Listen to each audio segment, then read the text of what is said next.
What's up, everyone? Welcome to JumpX Podcast. Yeah, we have upgraded a little bit. Hopefully, you can hear it in your ears, and it's nice.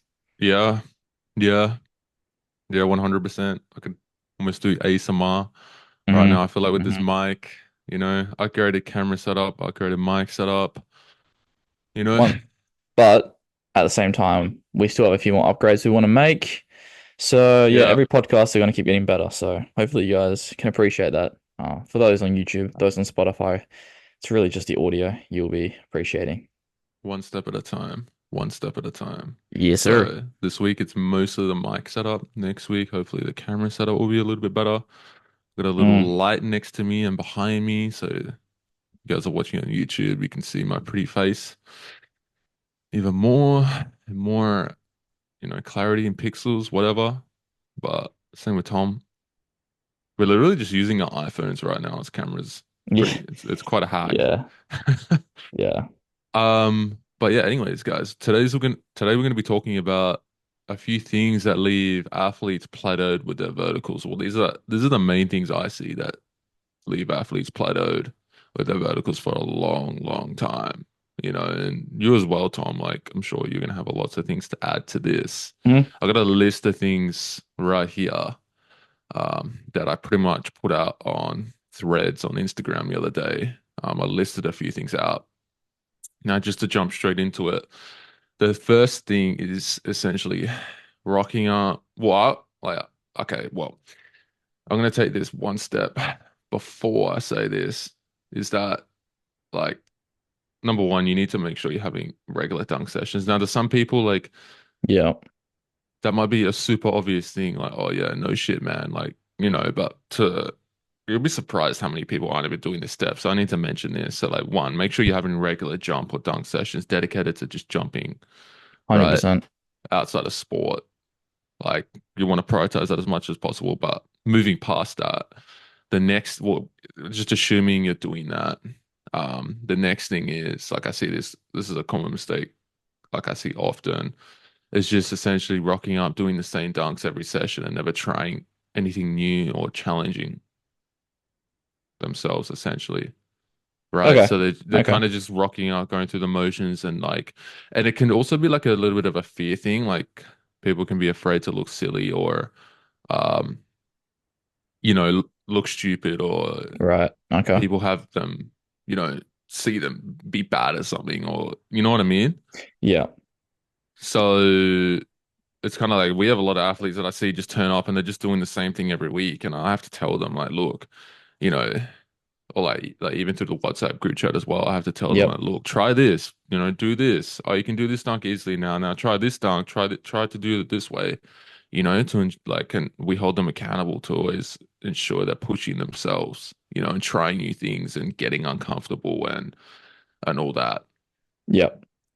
I mean, at the same time, that's not to say that, there are some sessions where you're just not jumping high enough to even attempt like certain dunks. On your like lowest of low days, maybe you just do all your, textbook dunks, call it a day, nice and short. But, on a, like an average session or like slightly above average session, there should be like a couple dunks that you go for that you've never hit before. I mean, I've got like three in mind that I always try and go for at any time. Austin's probably the same. Because if you're not doing that, you're even giving yourself a chance to hitting your dunk. Wait, what? Hack, right? Obviously, we talk about him a lot in the podcast. Before he was windmilling consistently, he'd literally try it like once a session. He would miss it, and then you go, "Oh, I can't windmill."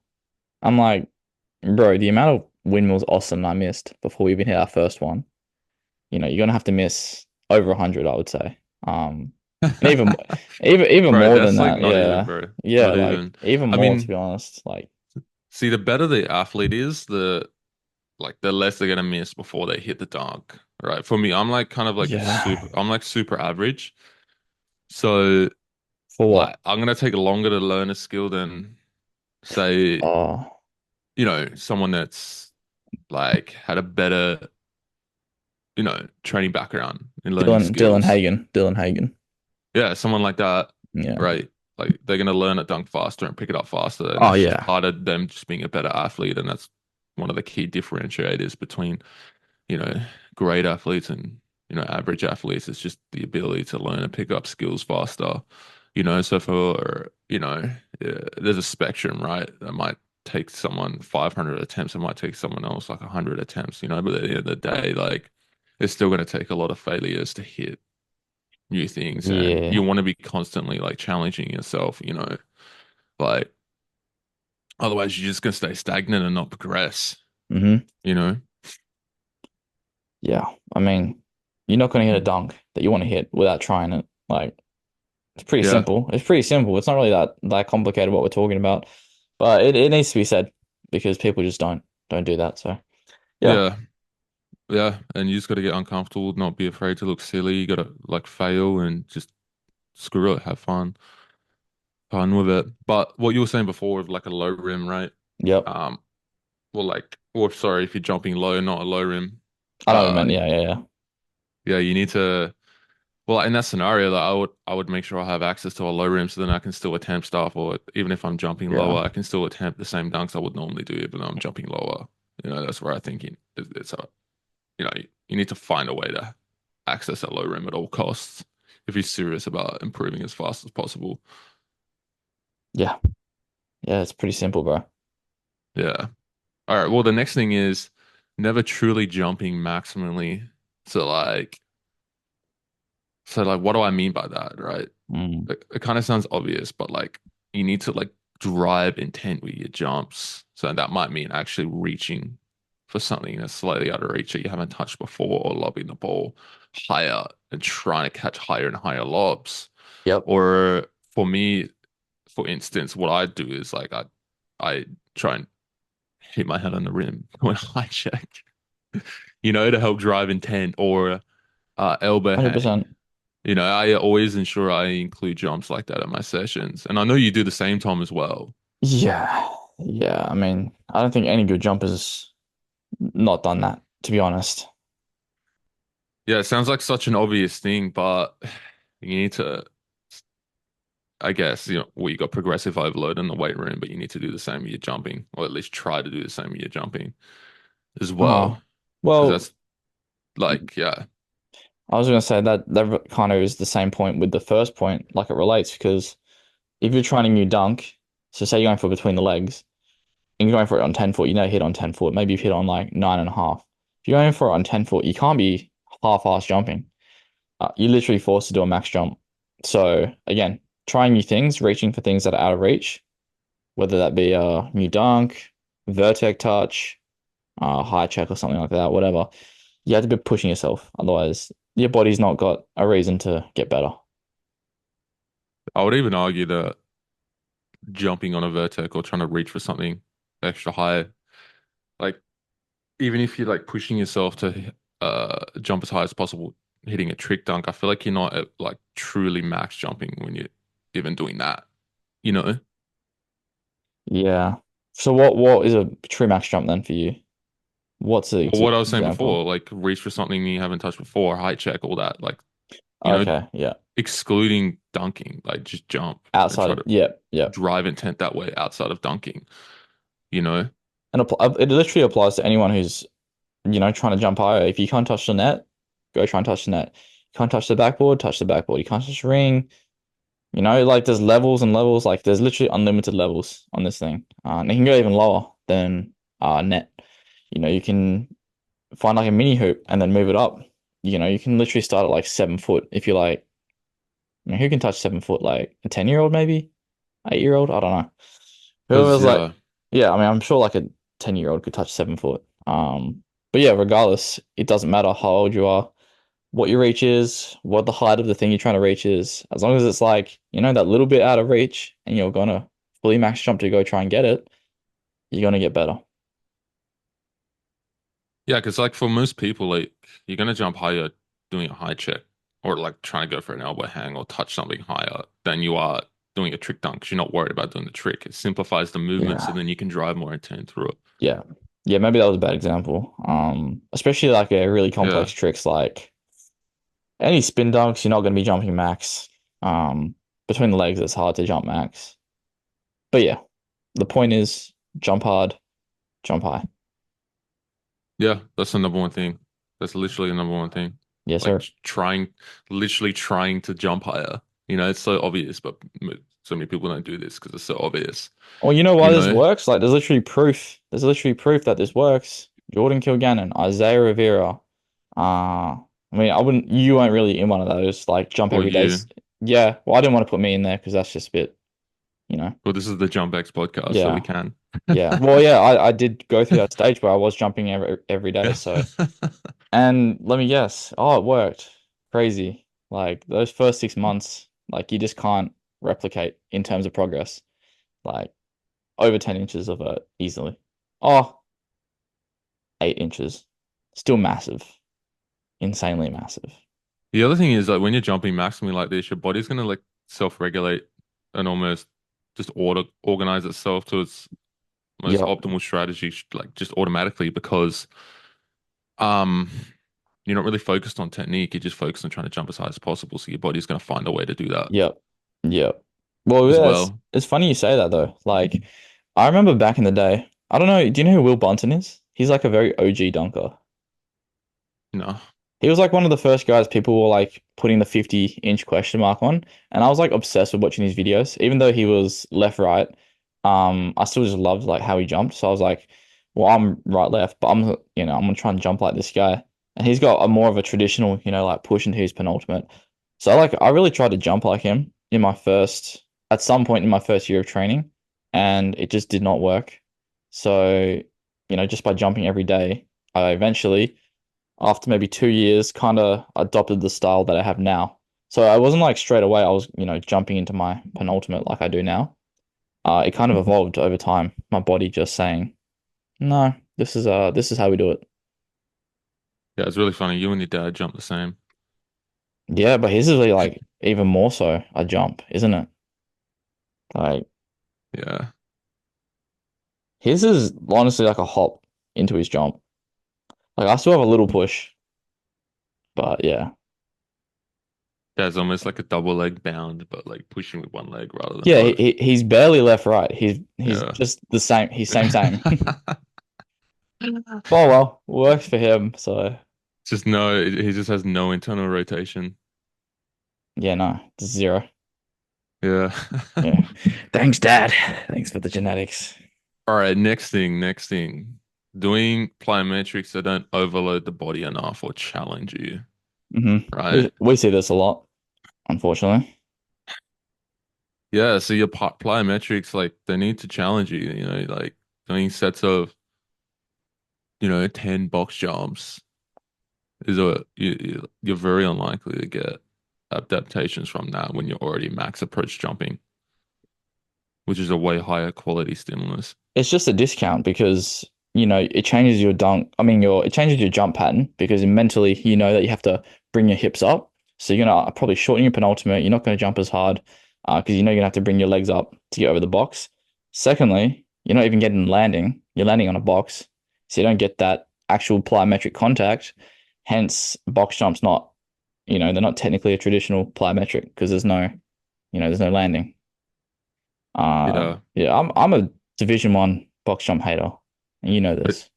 but even like you need to continually find a way to progress your plyometrics properly as well, because you can't Mm, just do pogo jumps for the next like 3 years and expect change.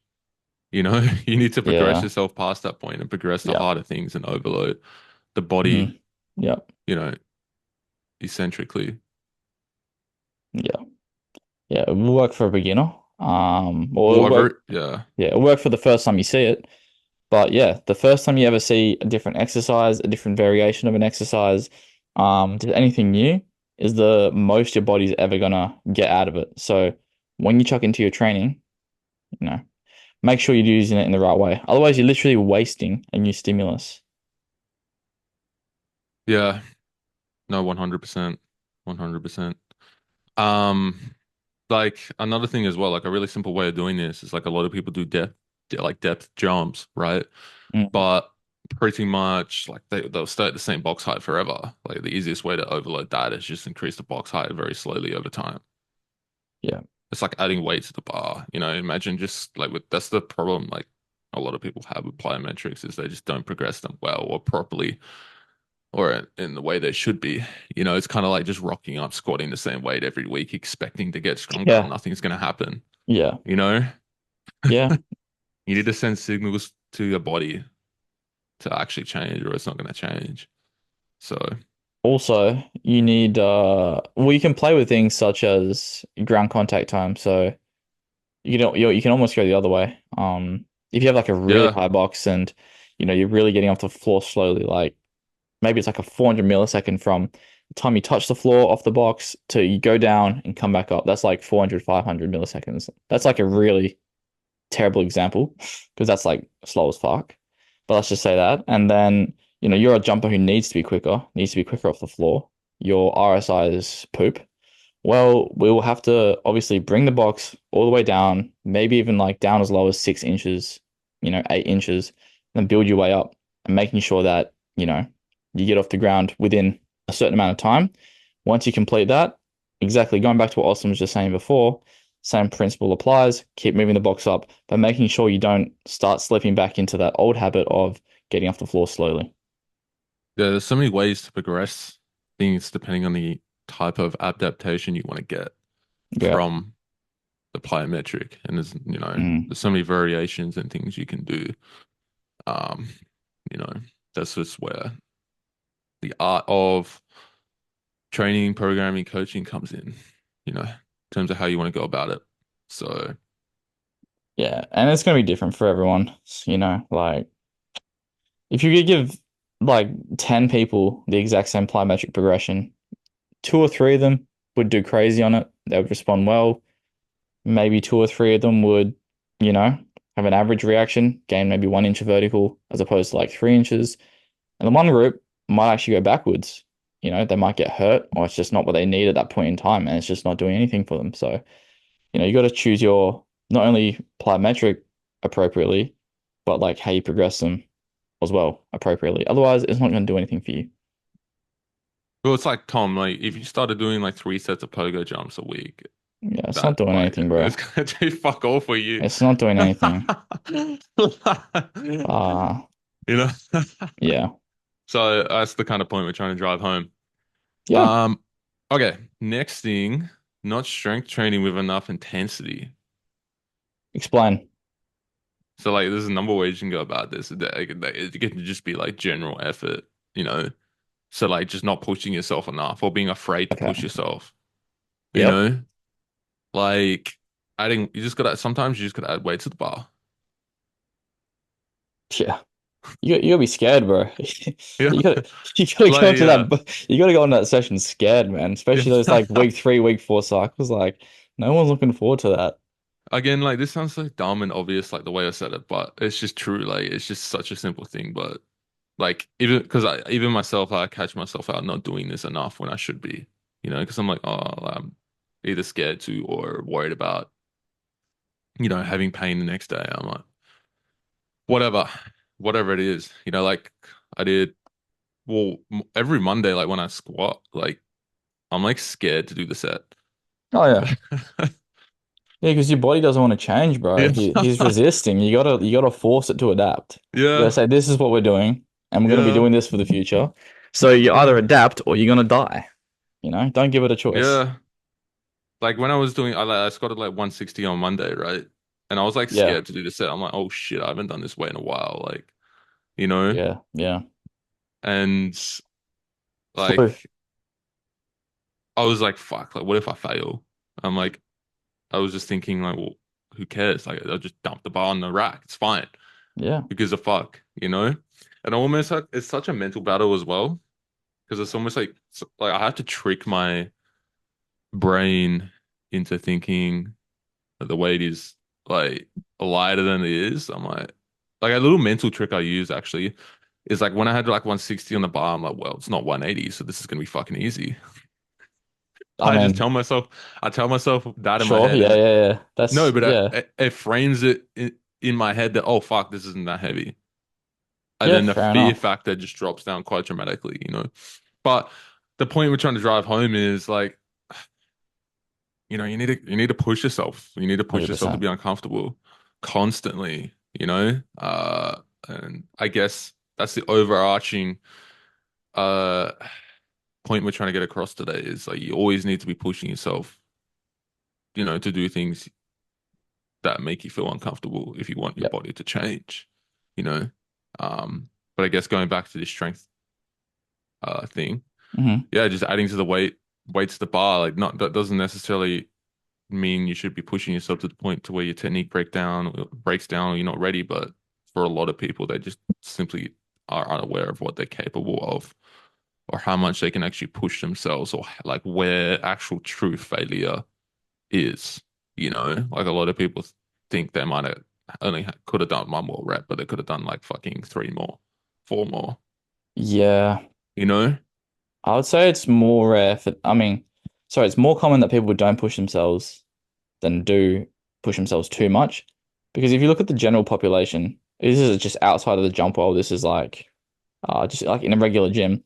Follow one person around. So say you've been in the gym for half an hour. You're like getting to your top set of your squats or your bench or whatever.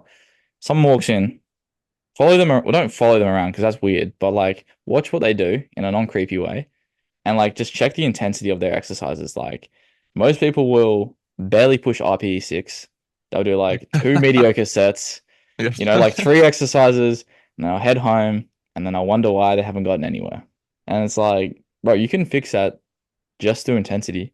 Maybe, yeah, you need to add some more volume at some point, but like they're so undertrained, bro. Just if you just trained 20, not even 20%, 10% harder, bro. I promise you, you'd get stronger, you'd get bigger. Yeah, man. It's frustrating. Yeah, it's also an experience thing as well. Like the Yeah, longer you train, yeah, that's true. the more you're gonna have awareness. But like the only way you're gonna find it out is by pushing yourself hard enough in the first place. Yeah, you've said this to me before. Like when you first get someone, when you were working as a PT in person and you got someone who's never been in the gym before, you'd find a lot of the time they never knew how hard their body could go, or like they had no idea of their limit on a weight. Like, say their max Yeah. bench, like physically, if I was in their body, pause, they could do 70 kilos on bench. All right. But you're training them, and obviously they're in their own head and they do a 40 kilo bench and it moves, but like it's hard. They might think in their head, oh, bro, I've got like 45 max. But, over time, they learn that, oh, the bar can move this fast, but, I probably still have four more in me. Like, it's a skill to know, like, just how hard each rep is and roughly, how many more you would have potentially. Yeah, no, 100%. Like sometimes I'd even push people. Well, not sometimes, yeah, sometimes, but like what I would do is not often at all, but like at least like a few times over the course of Yeah. like a long time period is like push them to the point where they're to absolute failure safely, obviously, because High I'll be reps, helping them right? spot. Yeah, so, somewhat, yeah. Yeah. Somewhat, yeah. So say it's like a bench press, right? And they got 5 reps. Like, yeah, sometimes I'd push them to the point where they actually truly fail, so then they can feel what it's like, their limit is like. So then, Yeah. you know. Yeah. Yeah. Yeah. But with Or, something like a squat, like, because obviously, like, this is JumpX and this is a vertical jump podcast, but yeah, with we something stopped like a talking squat, about. it's a little bit harder to do that as well, Yeah. you know, or measure that. So that's where yeah. Um, Yeah. but you can still do that, to be honest. You just gotta have the safety pins up, True. Yeah, you worst know? case you fail, dump it, safe, go Yeah, home, go home, yeah. live another day. Oh, but that reminds me, bro. I swear with like males versus females, it's so much easier to tell how close a male is to failure. Like, so we're back on bench, by the way. Spotting someone doing bench, they've done 5 reps. I can tell if they have one more or if they're gonna fail that 6th one. With a girl, bro, I can see their first rep. Literally, it looks like an RPE 10, like they're about to die. And then they go and they load it again for that second rep and it goes like RPE 2. And you're like, You know, what is going on, bro? that's so funny you mentioned that because I've experienced the exact same thing with training females. Yes, The it's like, exact same thing. what? They're like their second last rep will be like an absolute grinder, and then they'll do the last rep, and then it goes up like they could have done 10 more reps. Yeah, it's someone explain. I want to know why this is a thing. And I've seen it a lot. Do you know I think her name's like Steffi Co something. She's a powerlifter, Yeah, bodybuilder. Steffi Cohen, yeah. Yeah, yeah, yeah. There's a video of her, bro. And she was doing 180 kilos sumo deadlift. First rep, RP 9.5 is what I would have guessed. And she proceeds to do like 7 or 8 more. Yeah, but was it touch and go? No, it was Oh, stop. okay. It was stop. It was, yeah. After I saw that video, I was extremely confused. But yeah, the topic is, we've kind of gone off topic. That's okay. That's okay. What we got next? That's it. That's it really. Is there any Okay, other that's it. points? Yeah. Like, is there any other points you think we should add there Wait, to what leaves people plateaued? what leaves people plateaued? Mindset, I would say. Yeah. Bad, not bad mindset, because I wouldn't say it's bad, because it's human nature. But, after you've trained for, it can be a couple months, it can be a couple years, at some point you will hit a plateau. That's fine. The only way you're going to get out of that plateau is one, getting more knowledge, through studying, getting a coach, whatever. Another way to get out of that plateau is be patient and just know that plateaus are normal. Three, most important of all, is not giving up. If you give up, you're literally guaranteeing yourself that you're not going to get to your goal. If you keep going, you're going to give yourself a 99% chance better that you're going to reach your goal. Um, Also, another one is stopping and starting. I see a lot of people stop and start like every 3, 4 months. Like they'll get all this motivation, go train super hard, burn themselves out, or they get demotivated because they hit a plateau, stop for 2 months, lose their progress, rinse and repeat, and there's literally regaining the same gains over and over. I'm sure you've seen this as well. Yeah, it's just a matter of being too outcome focused That's the word, versus yeah. like I was trying process to, driven. yeah, Like you really like you want to have you want to set goals, right? But you almost just need to not give a fuck like how long it takes or what is happening in the background in terms of results. Like obviously you do to a certain extent. Like if it's been 6 months and you haven't seen any progress, but if it's been like a couple of weeks and your vertical hasn't gone up, like you need to expect that and be able to deal with that. And the way you just go about that is just like it's just not giving a fuck and just focusing on the process and like yeah, enjoying it and just getting all the sessions done. Like that's where with you, Tom, like you're very like good at this in a way, you know. thanks, man. You just love training. You just love training and you just love training to jump higher, Yep, right? And you're just gonna do it no matter what, no matter the outcome or you're getting. Obviously that's 100%. still important to you to an extent, but it's like, your main worry is just getting the session done and enjoying it, 100%. and whatever like happens after that, like, as long as you're doing all the right things, like the results are gonna come. It's Yep, inevitable, yep. whereas those guys that stop, start, they're just like, oh, they go 2 weeks and the vert hasn't gone up. Have a little And cry. yeah, they have a little cry and Yeah, stop, right, and lose motivation because their motivation is reliant on the results far too much. So when that stops or a plateau happens or a hurdle comes up or an injury, whatever, they stop training and then they just never get anywhere. Versus the guys that, make the most progress. They're able to push through those things because it's not completely about that for them. It's about the it's, journey and the it's the process journey, and baby. everything, and just enjoying that. And that's the main thing for them. So whenever those hurdles come up, like it's just whatever, who cares? They just keep pushing through it. Yeah, bro. One of my favorite stories that's like, I reckon it's underrated. I reckon more people need to use this as an example of what you just said, with the whole up and down. Like, literally thinking about Steph Curry, bro. 2015 to 2018, bro was in like the most goated team of all time. But people forget after that, when everyone got injured, KD left, Clay did his Achilles and ACL, and I think his ACL twice. So, like something insane. Draymond was, punching people. Bro, Warriors from like 19 to, I don't even know what the timeline is, but like for a good 2, 3 years, the Warriors were dog shit. They were terrible. They were literally bottom of the leaderboard. And then they came back and won a chip, without the help of like a superstar like KD. Clay wasn't even at 100%, and Steph literally carried his team on his back, and he literally never gave up. He still continued working every single day. And then because he did that, he won that chip. He won his first finals MVP. And honestly, I think that's boosted him like a good 10, 20 rankings in the like, best players of all time easily, just because he's gone and done that by himself. Then after that, obviously he's like had the whole Olympic success. But like if he went and retired, which he could have easily done after his team shut the bed because he was, late 20s, early 30s, a lot of people retire then. If he retired, none of that would have happened. He would have just, he would have been a very good player, obviously. But, I think this last 3, 4 years of Steph Curry's career is actually some of his best work for sure. Um, for a lot of people, this might sound like a Steph Curry glaze, but I think it's a good story. Yeah. Like the thing with vertical jump training is, your vert is going to go constantly up and down. So one week you could jump really good, Mm, the next week you could jump really shit, the next week you could jump really shit, the next week you could jump good, the next week you could jump shit. So if you get too caught up in that, yeah, it's that's not literally wrong. how it is. If you get too Yeah, caught up in that, like you're not you're gonna be not gonna make any happy. you're not gonna be happy and you're gonna not make any progress and um you're gonna quit, you know. Oh yeah. Also, if you're plateaued, right, that's fine. There's nothing wrong with being in a plateau. It's what you do from there.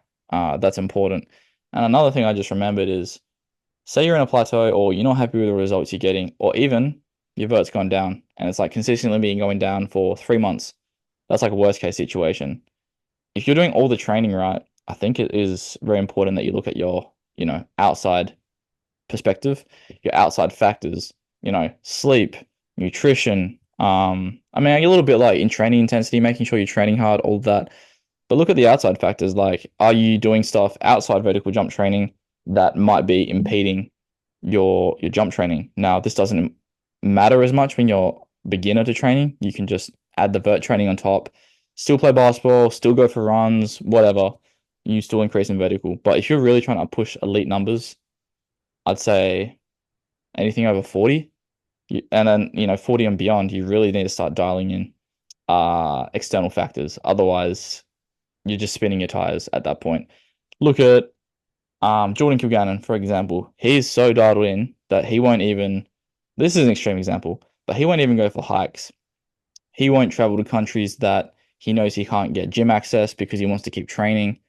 Like he is so dialed in his training because he's literally trying to milk out, you know, inch, half an inch of vertical in his 30s. So like there's a lot of things going against him. But if he went and started playing pickup and went for 20K runs or whatever, well, he probably wouldn't be jumping where he's jumping. And I'm not saying don't go do that, but if you are trying to push those elite numbers, then yeah, look at the external factors and really dial them in. And Austin, you're really good at that. You pretty much dial in every factor I can think of, like to a T. Yeah, to an extent, uh like when you have extreme goals, like, sometimes you need to go to extreme measures, but like for the average person that just wants to add 5 to 10 inches to the vertical, they don't really need to do those things. Exactly. Yep. Yeah. That's I most feel people listening to this, you I know? reckon a lot of people listening to this wanna go further beyond. Yeah. I think we've got a few freaky boys listening to this, like wanting to jump over 45. But yeah, there will Yeah. still be a couple people who are, you know, if they have a 40-inch vert, they're gassed, which is insane. Like 40-inch vert is sick, especially if you're doing other stuff in your life and you have a life, you can go out, you can party. That's sick, bro. You can jump 40 inches. Like that is something you need to, you can tell your kids about that and, flex on them. Like for me though, I don't necessarily care about uh going to that extreme level. Mm, So, like uh because going to that extreme level means I'm gonna miss out on certain things and sacrifice certain things that I don't necessarily want to all the time, you know? yep. So, like for me, like I'm not 100% perfect all the time, but I'm like 80, 85, you know? Yeah. And well, you're still progressing and, you have way more on the tank and, you're not perfect. So it goes to show just try and improve on one little thing. If you see like a little red flag that you could improve, bro, go do it. You don't need to be perfect. And if you slip up, one weekend and you eat too much, you gain a little bit of weight, that's fine. Get back on the horse on Monday. Drink alcohol, that's fine. Get back on the horse on Monday. Just don't make it a habit to, you know, spiral out of control and, lose sight of your goals if that's important to you. 100%. 100%. Well, without further ado, if you guys are looking to be coached by us, you can apply for the link down in the description below. Yep. And we'll see you guys in the next JumpX podcast with hopefully even more upgraded camera setup. Oh yeah, it's gonna be good, boys. Catch you later. Peace.